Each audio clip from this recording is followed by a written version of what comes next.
our relationship with India much closer. We haven't achieved anything in the last 40 years.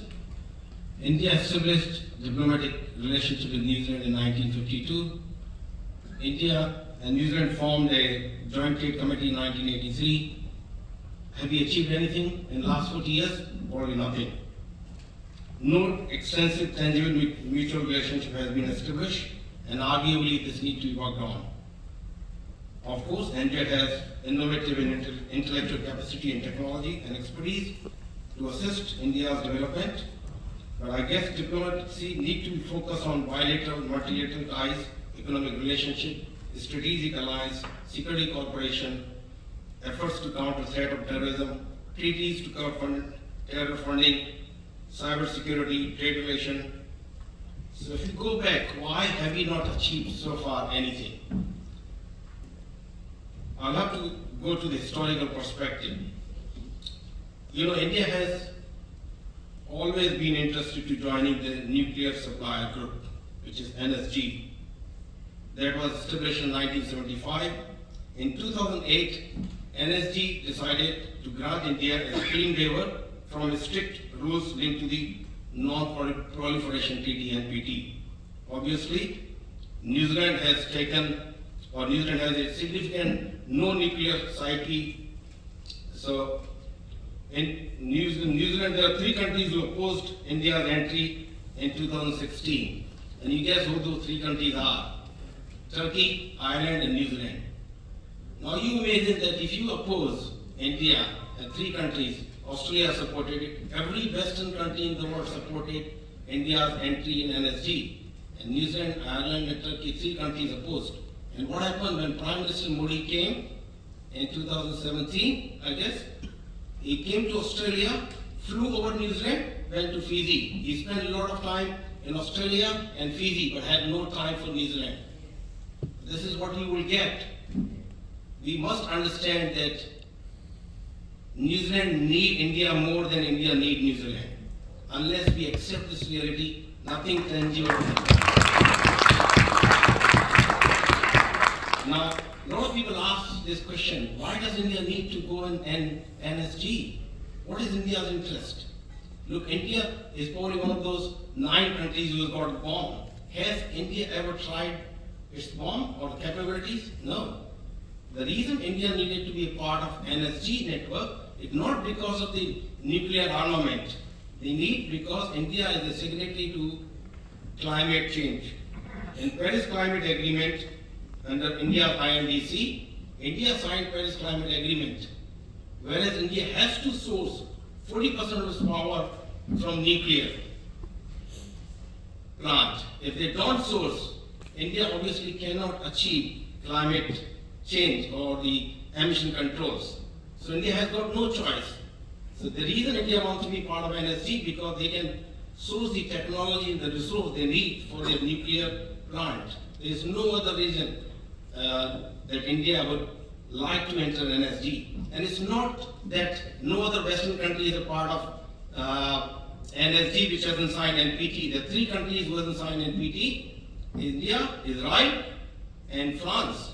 France is a part of NSG without signing NPT. So how come India is not going to be a part of, or how come New Zealand is opposing India to be a part of NSG when New Zealand has no opposition to France? So that's the question we need to ask. And that's the question National Party has to think when Christopher Luxon becomes a Prime Minister in October 14, 2023. Unless we really look into that, nothing is going to change. Because at the end of the day, New Zealand's opposition to India's NSG membership would have collateral benefit of harmonizing Barrington's India's policy with those of its close allies like US, Australia, and other Western countries. What is happening now? New Zealand's opposition to India's entry in NSG provides a political cover to China. And I'm telling you this is blunt. Probably some of you may not like. Because this is how China can base its opposition and dress it up as a principle.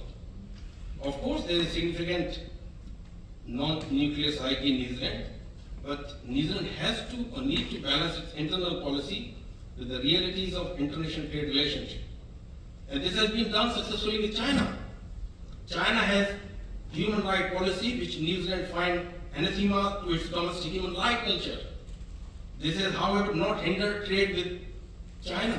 New Zealand need to do the same with India in relation to India's nuclear issues. Unless we do that, nothing tangible is going to happen. Whether we like it or not, this is the reality.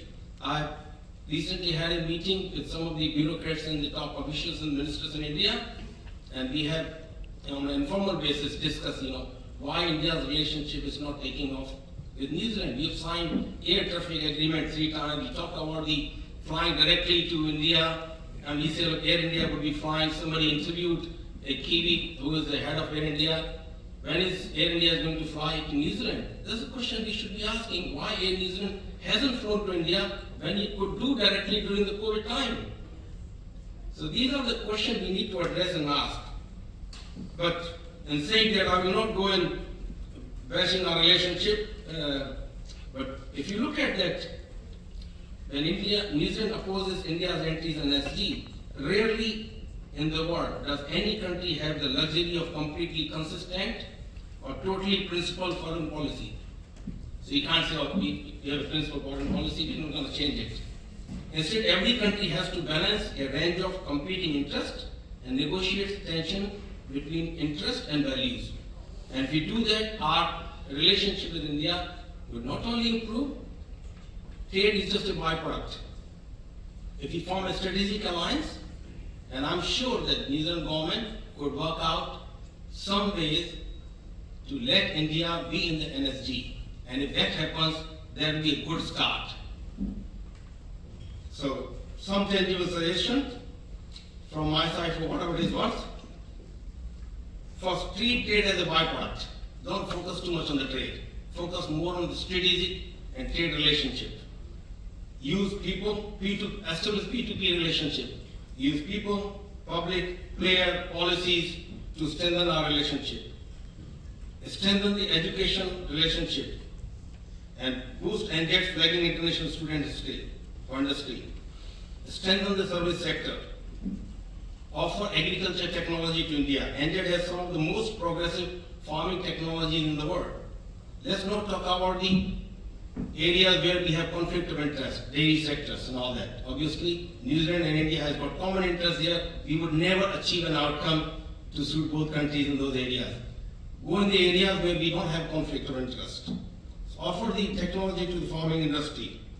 E-commerce.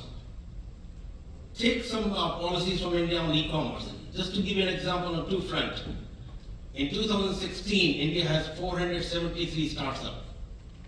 Guess how many startups we have in India in 2022? 74,000. 180 times startup has gone up in last 6 years in India. That's the growth India is talking about. Establish stronger ties using Pacific neighbors as an example. India has got good relationship. India has got huge interest in Pacific, primarily because to counter the threat from China. You understand all that? So use our relationship with Fiji and some other Pacific countries to establish relationship with India. On the commercial and financial front, I don't know how much you know that in New Zealand, we don't have open banking resolution. What does it mean? That your account is not portable? So if you have a bank account with ASB, if you want to send your money to Westpac, good luck on a Friday night, you will not get it until Monday morning. We are still living 50 years behind. India has established a unique system which has been developed by National Payment Corporation of India called UPI, where you could put your number, you could transfer the money from one account to another account in real time, in a minute. What happens? The financial frauds are reduced. New Zealand, you see a lot of financial frauds going up. You get fake invoices. You end up paying to someone who doesn't come from a reliable source. So there's a lot of financial frauds are happening. Mauritius recently borrowed that UPI technology from India. Singapore, which is one of the most advanced countries in the world, used Indian technology for developing what they call a now pay.